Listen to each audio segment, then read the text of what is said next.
Welcome to the mayhem, my fellow Cannabians.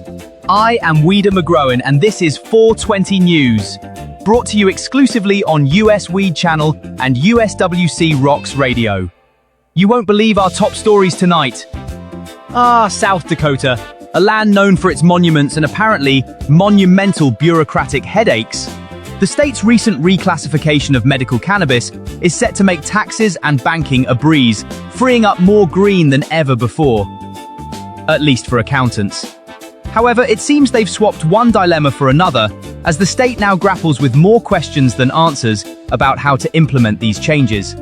It's as if they've rolled a perfect joint, but forgot to buy a lighter. The real kicker is, while their fiscal policies might get a breath of fresh air, some folks are wondering if South Dakota is merely doing the hokey pokey with its cannabis regulations. Turn it around, shake it all about, and hope the smoke clears. Check out more details on this story over at South Dakota Searchlight if you fancy a good puzzle. The Canadian government has unveiled the Cannabis and Brain Health Consortium, a new initiative that sounds as harmonious as a Pink Floyd album in a foggy room. This consortium aims to delve into cannabis's effects on brain health, with hopes of finding the mind-altering answers we all seek, or at least finding out if it's high time to worry about anything. Now, whether this move is purely out of national interest, or if they're just tired of watching their citizenry zone out to reruns of Trailer Park Boys, we can't be sure. Either way, it's a bold strategy for our northern neighbors. But remember, mixing politics and cannabis is like a potluck dinner where only one dish counts. Will this be a high-minded leap forward, or just another hazy bureaucratic bungle? Only time, and perhaps a little tokage, will tell.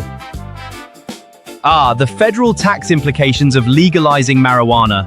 Always a budding topic at the Budget Lab. The government must be sniffing around for that sweet, sweet cash flow. Apparently, legalizing Mary Jane could harvest billions in federal taxes. Enough to fix the potholes, fund education, and maybe even buy Congress a clue. But can we really trust Uncle Sam to handle this green? Remember, these are the same folks who once thought prohibition was a brilliant idea. My cynical side says they'll somehow manage to roll this golden opportunity into just another bureaucratic doobie. Well, at least they'll have a bit more relaxation in those budget meetings. They say money doesn't grow on trees, but maybe it does if those trees are cannabis. Roll up a victory! A federal judge is parting the clouds in Rhode Island, giving the green light for the cannabis retail license process to start fresh like a morning dew on your favorite sativa. Now, applicants can take the high road to retail heaven without the previous stumbles and snags. It's a thrilling plot twist for aspiring ganjapreneurs looking to turn over a new leaf. But, cynically speaking, I guess red tape was the only thing that Rhode Islanders were rolling lately. Let's just hope this fresh start isn't just blowing smoke. After all, bureaucracy has its own way of weeding out the optimism. Remember, for the best in cannabis news, stay buzzed with us at useweedchannel.com, your garden of green enlightenment. Nigerian activist Sowore is causing a bit of a ruckus, urging authorities to stop trampling all over cannabis farms like Godzilla at a garden party. Stop destroying, legalize, regulate, he cries. Wise words indeed, as it seems the only thing getting high there are the stakes. It's insightful advice. After all, have you ever tried to destroy a plant that's literally called weed? Talk about your futile follies. Sowore's message is clear. Regulate the green and potentially watch your economy blossom. At this rate, if governments spent as much time nurturing weed as they do destroying it, maybe they'd finally find themselves in a joint effort worth its weight in green. In a Himalayan twist, lawmakers in Nepal are calling for new cannabis laws to deal with land and cooperative issues. What a high elevation for a high conversation! It seems they're finally Nepaling up their socks to address these pressing matters. They're pushing for reforms that tackle the tangled mess of land ownership and cooperative management.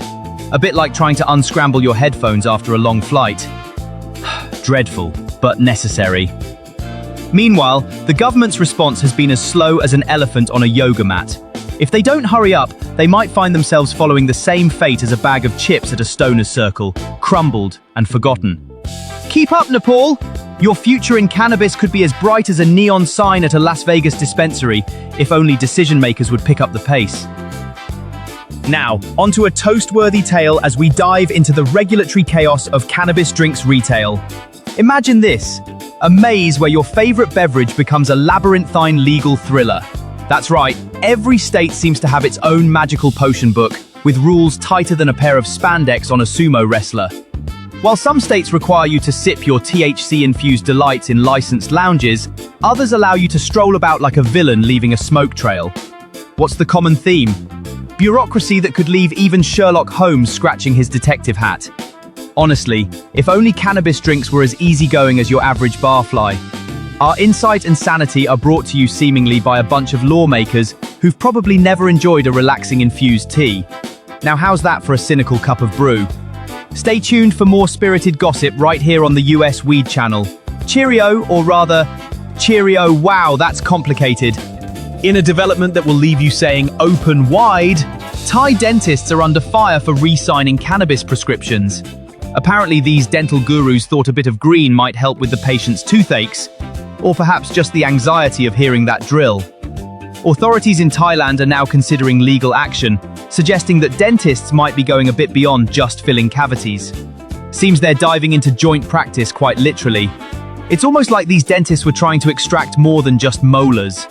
Perhaps they should have stuck to giving out floss. After all, they say laughter is the best medicine, but it appears some are opting for a different type of rap and roll. We'll keep an eye on this one, though I suspect the real crime here is that no one thought of prescribing this for the dentist chair jitters sooner. In the heart of Nigeria, activist Omoyele Sowore has fired up the conversation by chastising the National Drug Law Enforcement Agency for torching cannabis farms. Yes, indeed, the NDLEA seems to believe burning economic opportunities is a sustainable plan. Sowore argues that by destroying these farms, they're essentially burning money, a rather smoky investment strategy if you ask me. While they're trying to snuff out illegal cultivation, they're also snuffing out potential economic growth. Imagine using those resources to create jobs, fund healthcare, or, heaven forbid, roll something positive for the community.